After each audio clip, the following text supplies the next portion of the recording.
Greetings, sir and sirettes, and welcome back to From the Depths with me, Lathrix, and welcome back to our glorious little scythe. Now with improved anti-missile systems. Yes, indeed. Since the last clip, I have changed the missiles quite drastically, now including a sticky flare, making them longer range, in that they'll be fired when a missile is further away, because of course the impact point between the missile we fire and the missile heading towards us isn't the maximum range of our missile, and just general happiness. And these sticky flares will hopefully provide a bit of incentive for the enemy missile to ram straight into our interceptors, so all is good. I've also improved the laser system very, very mildly, so that should provide even more defense, including... speaking of defense, I have added a shield just underneath here. I've not turned it on just yet, because I'm unsure of the strength I'm going to choose.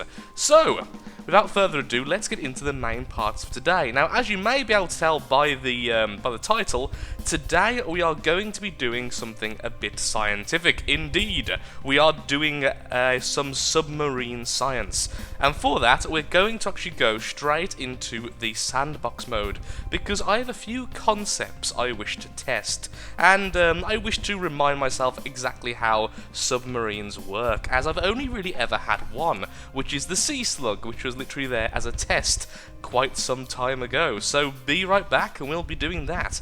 In the next episode, we're going to start expanding our borders. I'm going to be producing multiple snapjaws, which will move into position to defend our current locations, in addition to producing a satellite. Yes, indeed, the first satellite of the new season, which will be a purely defensive and... what do you want to call it? It will be a satellite. It will allow me to see various areas on the map, so it's going to be more of a utility satellite than something like my old one, which was completely, well, insanely overpowered with lasers. Well, here we are with one of my oldest designs, the Sea Slug, an extremely slow distraction vehicle with two very poorly made torpedoes on a very poorly made turret. This is, I think, my oldest design I still have in my list of things I can create, at least I think it is, and if not, it's very close to being the last one, the oldest one rather. So yeah, I have a lot to catch up on. I mean, it works, it definitely works as a submarine, there's nothing wrong with it, it just needs a hefty upgrade. So how it works is it uses these two control blocks, as you can see. When the altitude is less than -33.1, it will activate the air pumps, allowing us to rise. But then, if it is greater than -26.5, it will deactivate the air pumps, thus causing us to sink, using lead blocks on the bottom to make sure we actually sink in the correct fashion. Now, I'm not sure if the jet stabilizers work underwater anymore. They used to work underwater, although the lack of their fire seems to indicate that maybe not. I'm not sure if it does or not. I might remove them just to see if it actually makes a difference. Then that'd be quite an obvious thing. Will it start tipping a lot more than it normally did? No. Short answer is no, it just flooded the room because it got too high, so now it's going down again. So as you can see, it works. It's... ooh. Maybe the stabilizers did do something. No, it was like that before. There we are. Double torpedoes. Which also need to be altered so that they're no longer proximity. I also need to start using ballasts so they're not... is it ballasts or what's it called? Torpedo element, what are you called? You are the... yeah, there you are, ballast tanks. So that they don't just kind of do a dolphin movement on the surface, which does cause them to slow down quite significantly. Okay, so why are we here in the sandbox? Because I want to make a basic submarine before we make our true submarine, just so I know what the hell I'm actually doing. I also want to test something out, so we can actually delete this. Goodbye turret, which will probably mess up my weight distribution actually. Nope, it's still perfectly in the middle, excellent. I'm just going to make a very quick laser system. Now, I am almost certain that laser systems do indeed work underwater when firing up. But I want to check, because I wouldn't mind a submarine being able to shoot lasers into the sky as a form of anti-air. But most likely, the submarines I create will be a healing vehicle. They will take with them lots of repair tentacles, the compact repair tentacles, and will act as basically underwater healers for our ships, thus promoting the whole defensive style that we're kind of going with right now. So be right back once I've done a bit of science. Okay, there we go. We now have a very, very crude laser system attached to the top of the vehicle. We've also improved the engine by quite a lot. Although it's still only 258, it was on 30 something. That kind of proves how my engine knowledge has improved over the time.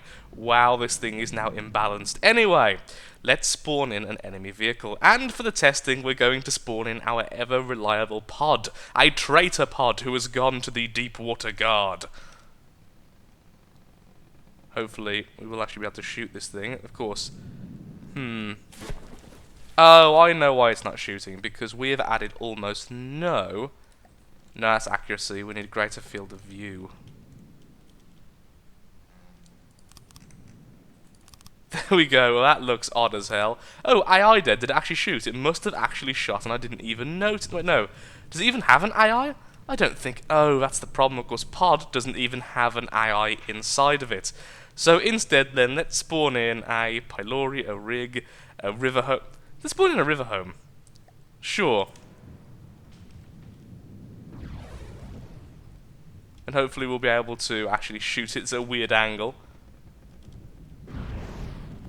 Oh, yep, the laser is now doing damage, and although it's close range, it's weird because what happens is the actual laser itself sometimes goes invisible, but yep, that seems to work just fine in the water. I already knew it did, I just wanted to make sure. So, of course, if we made this balance so it didn't tip around all the darn time, it would, of course, be able to actually deal with this a lot better. In fact, this would be a good time to test out the whole stabilizers. Do these things still work? Oh, a little bit of flame. See, that's what that's why I think perhaps it doesn't, because the flame effect stops instantly. I recall it used to work. Oh no, it is stabilizing. Oh, so it does work. Okay.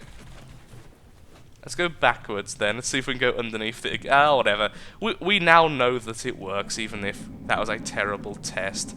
Okay. Yes, so it's definitely balancing out better. So either they do help or they don't do anything, and either way, then of course it's not really a huge hindrance, one way or the other. Okay, onwards with more testing. The second thing I want to test is, yes, I know I do missiles too much, but I wish to test submarine missiles, as in missiles from quite deep underwater all the way to the surface. So I'm going to quickly set up a couple of shots and we'll see how that does. Well, here we are. So what we've done is we've got all the basic stuff sorted, so it's pretty much the most simple missile system you would expect to see.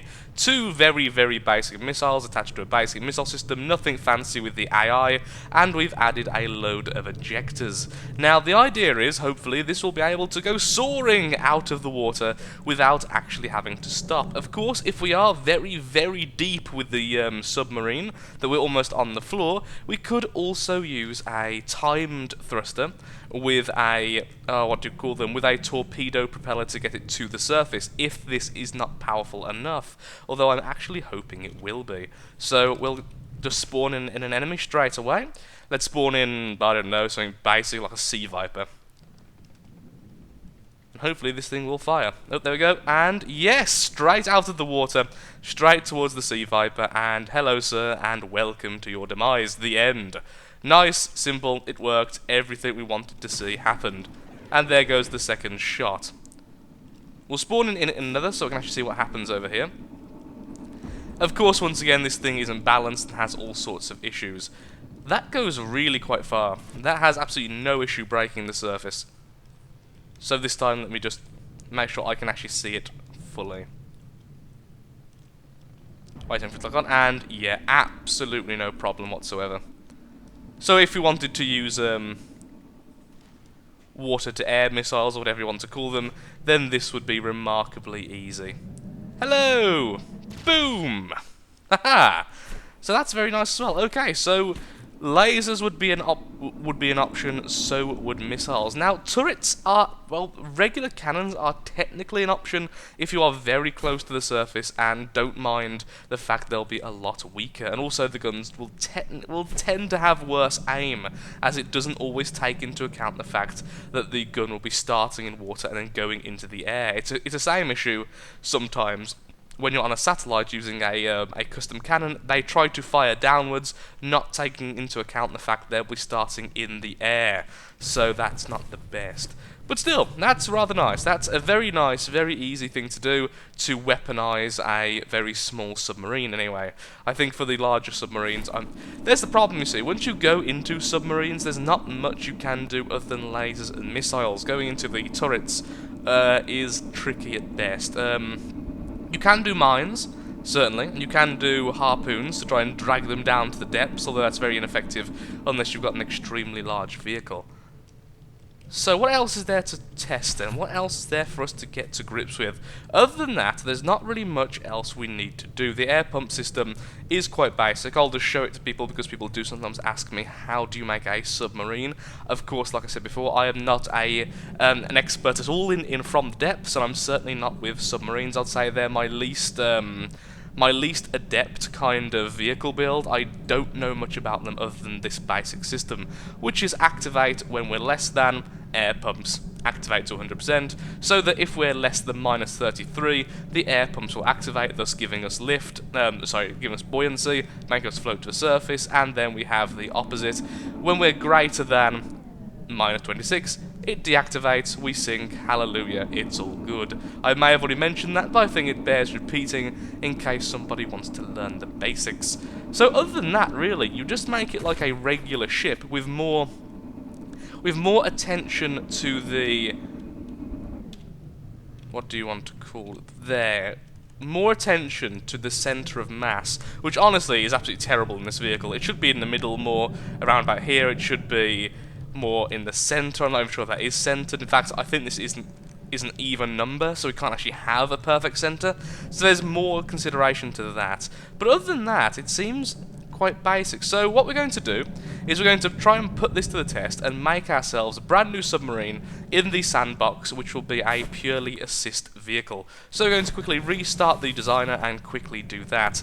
Well, we are back, and after about 10-15 minutes of tinkering, I've made my new sub. Yes, it does work, and yes, it does function. Yes, it does heal, and yes, it does throw missiles at the enemy, as we would expect from me after all this time. So, the basic AI of this sub is to stay at least 1,000 meters away from the enemy. It will not go above 20 meters below the surface, and will not go below 36 meters. So it's about this region here. As you can see, it's now going down. It's quite quick, it's very basic, it's got minimum ammo, it's got a lot of healing capability, which is the original thing, and it's all pretty darn good. Turning with rudders rather than, with rotors, or with these lovely things, which are called propellers, rather than the rudder, makes it quite nimble at turning as well. So yeah, the whole point of this thing is it tries to stay as far away as possible from the enemy at any given time. Well, actually at 1,000 meters before it turns back around to engage again, which I think it might be doing. Nope, still trying to get further away, which is absolutely fine. I think I might actually set it so it's a bit closer than that. It seems a little bit over the top to get this far away, but saying that, if it's going to be missiles and healing, then, well, I don't really want it anywhere near. So actually, never mind, I'll leave it to slowly get away from the enemy. I was bombarding it at long range. I actually don't know how long range these weapons are, so it might actually be out of range of its missiles. I didn't actually check. So, yeah, I think I'm fairly confident now. I know the very basics of making a submarine. This is the sub-pod. I get it, because it's like the pod healer I've made. Oh, the hilarity. It did originally have a little spin block in the middle with the lights on, but I found if you don't do a counter spinning block, it has all sorts of issues with pitching. So instead of fixing that and spending even more time on the science, I thought I'd just leave it as an empty void in the middle. Yeah, I'm actually really happy with this. It works exactly how I intended it to. There's no problems. The only thing it's missing, really, is the fact it has no fuel or way of getting more fuel. I actually don't know. Can you tell how far away you are from an enemy? Ooh, it's turning. It's actually turning toward... Oh, it's doing its broadside, isn't it? Okay, so now it's slowly spinning around. Yep, it's turned round and will now be following this path. Okay. Must admit, I'm quite a novice when it comes to naval AI, so I will be messing around with that before making my final product. But honestly speaking, like I say, I'm actually really happy with this. It's obviously not pretty yet. I haven't even touched it to make it pretty, but really happy with the basic submarines. Considering how bad the Sea Slug was, I am ecstatically happy with this one. It also has the ability to pitch up and down to help control its depth, which I do love. Finally, I was going to say something else, and I can't remember what I was going to say, because that's just who I am. Oh, it's very late today, I do apologise. Oh yes, I was going to say, the reason why it has so much engine power is it can very easily house a laser defense system against missiles and torpedoes, and even have a very mild shield, making it remarkably difficult to kill. And finally, it only costs, I believe, let's have a quick look, Subpod only costs 29,000 metal. This thing is very cheap, of course, though it does have only the most basic weaponry available, but that's not the point, it's meant to be an assistance vehicle. So, with that, thank you so much for watching. If you have enjoyed today's episode, then of course, likes, favourites, shares, comments, all that good stuff helps out me, helps out the channel, and most importantly, shows that From the Depths is a series you wish to see continued in the future. And don't worry, tomorrow or the day after, depending on how long it takes to freaking edit, we will be doing a regular episode. We'll be making some progress and possibly even, well, striking a very crippling blow against the Deepwater Guard. So thank you again for watching, and goodbye. Please have a lovely day and do take care.